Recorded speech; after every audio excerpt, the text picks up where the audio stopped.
وزیراعظم شہباز شریف نے قوم سے خطاب میں اسلام آباد میں امن مذاکرات کو مشرق وسطیٰ میں مستقل جنگ بندی کے لیے فیصلہ کن موقع قرار دیا۔ کہا عارضی جنگ بندی کے بعد اس سے بھی زیادہ کٹھن مرحلہ دیر پا جنگ بندی کا ہے۔ ان نازک لمحات میں پاکستانی قیادت نے انتہائی محتاط انداز مگر بڑے اعتماد کے ساتھ فریقین کو عارضی جنگ بندی پر راضی کیا۔ وزیراعظم نے امن کی کوششوں کے لیے فیلڈ مارشل عاصم منیر اور ان کی ٹیم کو خراج تحسین پیش کیا اور درخواست کی کہ سب دعا کریں یہ مذاکرات کامیاب ہوں۔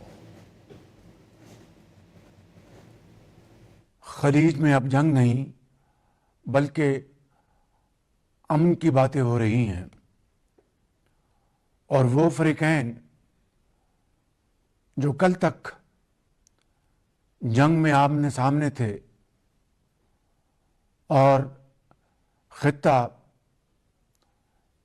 تباہی کا منظر تھا، آج الحمدللہ دونوں فریقین بات چیت کے ذریعے معاملات کو طے کرنے پر راضی ہو چکے ہیں، اور میں اس انتہائی اہم پیش رفت پر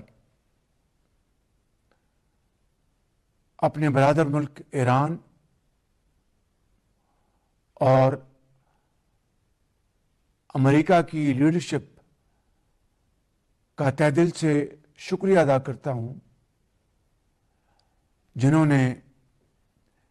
میری تجویز قبول کرتے ہوئے نہ صرف عارضی جنگ بندی پر اتفاق کیا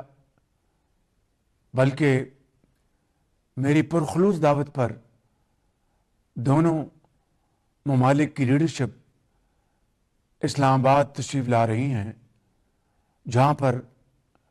امن کے قیام کے لیے مذاکرات ہوں گے۔